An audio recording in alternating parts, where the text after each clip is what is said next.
I'm Adam, And I'm Sugar. and this is Where There's a Williams, There's a Way. Hey, Sugar, has there ever been a time in your life where you knew from that day forward everything would change? Sure, the first time I ever had a shaved ice. Wow, that must have been something. I wasn't expecting a transcendent food. I never knew that ice could actually be fluffy and soft. It was at that point that I fell in love with ice. What about you? I've never been so inspired by shaved ice. But have you ever had life-changing moments? When I got married, for sure. When my kids were born. Doesn't everybody do that? Sure, it's pretty common, but that doesn't make it any less impactful. In today's book, we hear about a day in June that impacted all the slaves in Texas. Let's get started.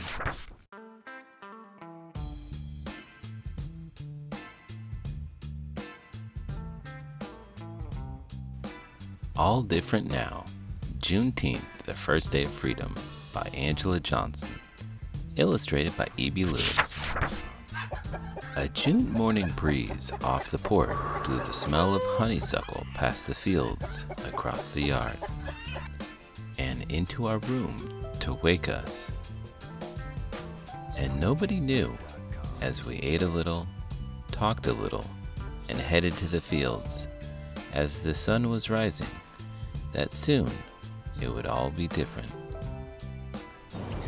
Then we worked and worked and worked some more. I didn't realize that Texas had its own sun. What are you talking about? It said, under a hot Texas sun. Texas doesn't have a different sun than anybody else. The book was just saying that it was hot in Texas. Everywhere is hot compared to where I live. That's true. When you live in a freezer, the refrigerator still feels warm. I don't live in an appliance. Never mind.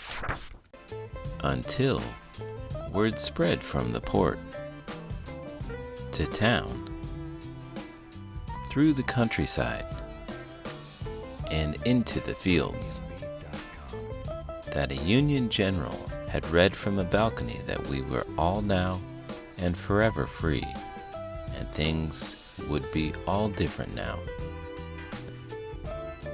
I watched as my Aunt Laura sang as she held her baby. Mr. Jake, who some say was 100, cried quietly, and a group of grown people bowed their heads and whispered things to each other I could not hear. My mama held my hand softly and looked beyond, as another breeze blew over and everything fell to a hush. But later, the news is spreading faster than a rumor. not really. People are finding out all over the place that they are free. Well, that part's true. In town, in the country, in the fields and ports. But the thing is, the Emancipation Proclamation was declared 2 years prior. So you're telling me that these people were slaves for 2 years too long? Any amount of being a slave is too long. But they were slaves 2 years after slavery was made illegal. Talk about not being able to catch a break. Thus, everyone's excitement. Papa, Mama, the aunts and uncles, and all of my cousins had an afternoon picnic by the water. My baby brother crawled around our blanket as we listened to the sounds of the waves. And as more people joined us, we ate as a free people, laughed as free people, and told stories as free people, on into the night. What was before would be no more. As we walked back home, the cool of the night soothed our tired feet that padded quietly past the shadowy fields of cotton. And in the morning, the smell of honeysuckle will wake me again, beside my sister and brother, to a time that will be, for all of us, all different now. So when these folks found out that they were free, they celebrated by having a picnic? Imagine having to work every day of your life, No thanks. And constantly being controlled by others, telling you where you can live and what you have to do. It's like being a child again. Then suddenly you can do anything you want. It's like summer vacation after school gets out. What would the first thing that you'd want to do? Nothing. Just take a moment to relax. And have a picnic with your family. Who doesn't love taking a break after working hard for so long? Speaking of loving things, if you love this video, make sure to give it a thumbs up and to subscribe to the channel. I'm Adam. And I'm Sugar. And this is Where There's a Williams, There's a Way. As a small child, visiting my grandmother's home in Alabama, I used to gaze enraptured at a large sepia photograph under a curved glass frame of a woman in white, sitting placidly in a chair with a tall, serious-looking man standing beside her. They were my grandmother's parents, and they had been born slaves. At first, my great-grandparents were just long-gone strangers who watched me through time. With every preceding visit, though, I warmed to them and could not wait to curl up in my grandmother's flowered settee and stare back at them for hours. They were a mystery, but tangible proof to my young eyes that all I'd learned about slavery in books was a reality in my own family. Despite knowing a bit of my family history, I'd never really thought of their moment of emancipation. For some, it did not come as early as it did for others. A number of states, including Texas, where my story is set, had not returned to the Union by January 1st, 1863, the date President Lincoln decreed the Emancipation Proclamation. So the slaves in those states didn't know that they had been declared free. It was not until 1865 that the proclamation was finally decreed in Galveston, Texas. Juneteenth, commemorated on June 19th, is a celebration of that event, with Texas widely believed to be the first state to observe it. Today, more than 40 states recognize Juneteenth in some way. I'd love to know how my great-grandparents celebrated when told they were free. But that tale has been lost to time, so I can only hope that this one will do. Angela Johnson. Illustrator's note. While trying to visually translate this beautifully poignant story by Angela Johnson, I found myself on a roller coaster of emotions, a ride that actually began several years earlier while reading Ralph Ellison's novel Juneteenth. This was my introduction to a piece of American history that inspired further research, so I viewed hundreds of old photographs and read many books on slavery. What I learned both enraged and thrilled me. I alternately felt despair and jubilation, grief in face of man's devastating inhumanity to man and joy for the resiliency and beauty of the human spirit. I tried over and over to imagine what it must have been like to be a slave receiving the news of emancipation, to be given freedom for the first time in your life. Wouldn't that be truly awesome, but also somehow surreal and dreamlike? I imagined that all things familiar and enraged me must have suddenly seemed alien and strange. But all my attempts pointed to the same stark conclusion. It's simply impossible for a contemporary American of any color to put himself squarely in the shoes of a 19th century slave. A humbling moment of clarity made me realize that, although I've illustrated more than 60 books, this one would be my biggest challenge. It would stretch me the most. But at the same time, Angela's manuscript lit me up like a light. What a fortuitous opportunity. It seemed our collaboration was predestined, and, as if to demonstrate this, everything I needed fell into place while my passion for the project blossomed. To inspire my illustrations, I take reference photos that suggest the scenes of the book. This story required an enormous cast as well as costumes for all. And here, I must gratefully acknowledge the people of Spartanburg County School District 7 in South Carolina.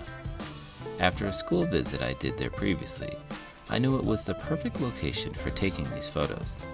Just one phone call to Rodney Graves, Director of Secondary Education, resulted in a wonderful and unexpected scene that brought me to tears.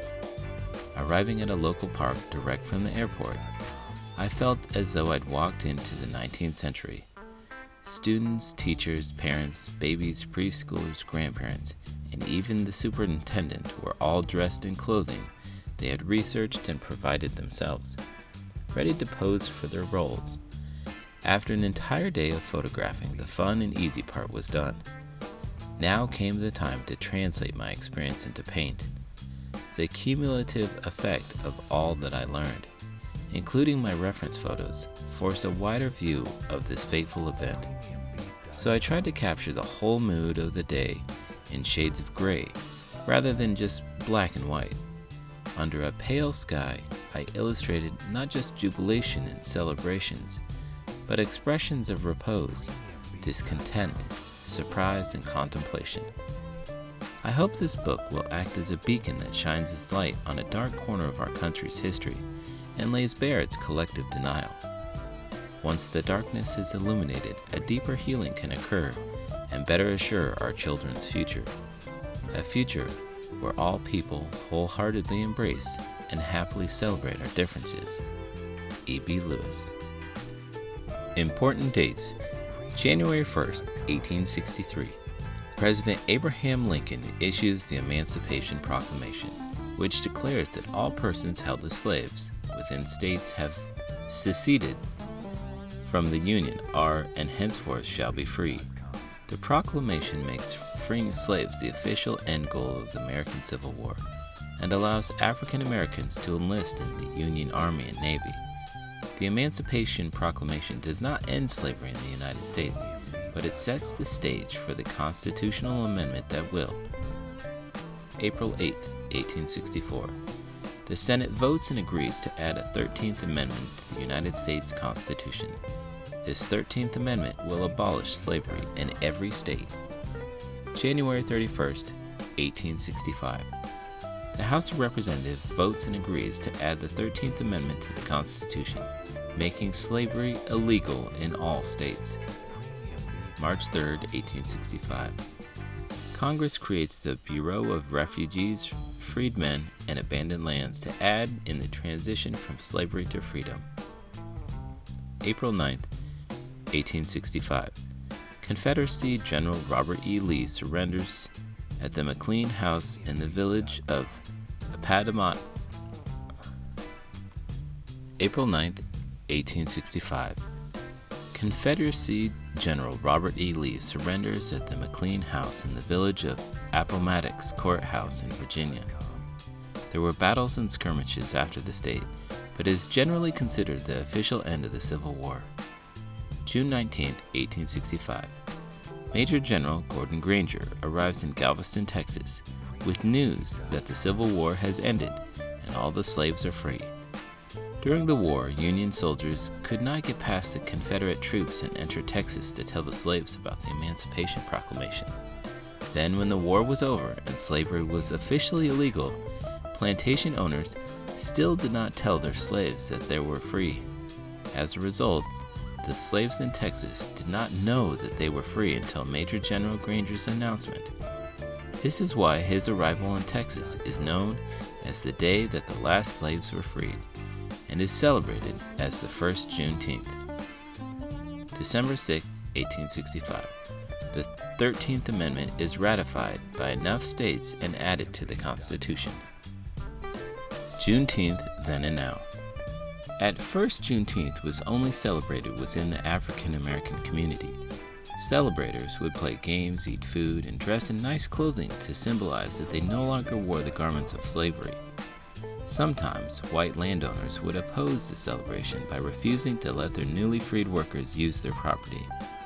In response, Juneteenth celebrations mostly took place at churches or on donated land, and eventually in the 1890s, sites like Emancipation Park in Houston, Texas, and Booker T. Washington Park in Mexia, Texas, were bought specifically for holding Juneteenth celebrations. During the early 1900s, interest in celebrating Juneteenth declined. The Emancipation Proclamation was credited with ending slavery, and General Granger's role in freeing the Texas slaves 2.5 years after the proclamation was widely forgotten. Then in the 1930s, the Great Depression forced many people off the farms and into the cities for jobs. Unless June 19th fell on a weekend, there were very few participants available to celebrate, as they had to go to work.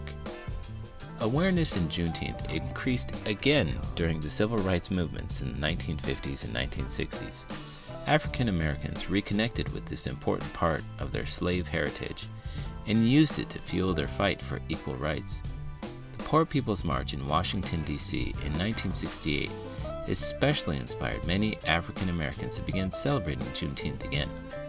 Throughout the next several years, African American state legislator Aloud helped to increase awareness of Juneteenth until it was finally declared an official state holiday in Texas on January 1, 1980. In today's society, Juneteenth is widely celebrated. It is a day for celebrating African American freedom and achievement.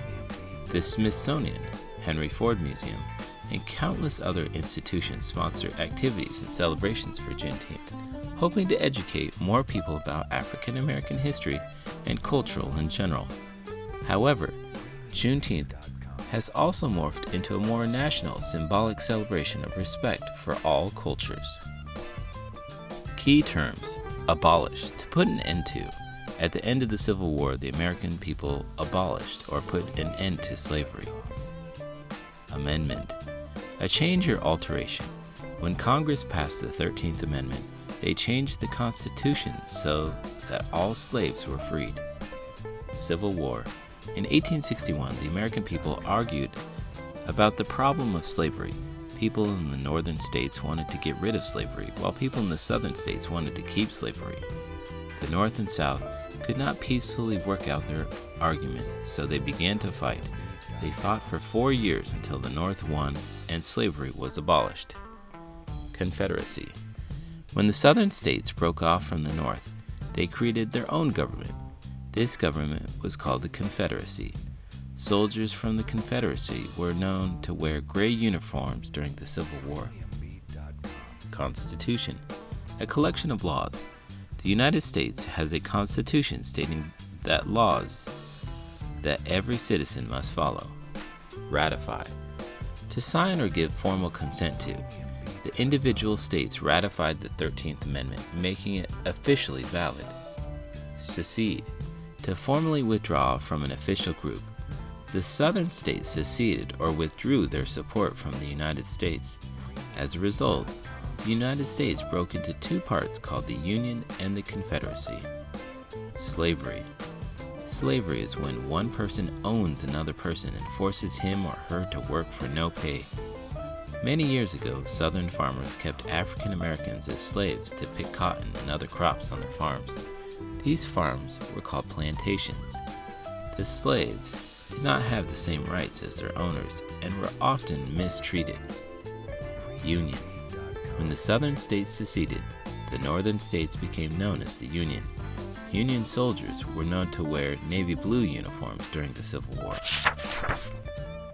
Did you know Juneteenth is a portmanteau combining the words June and 19th?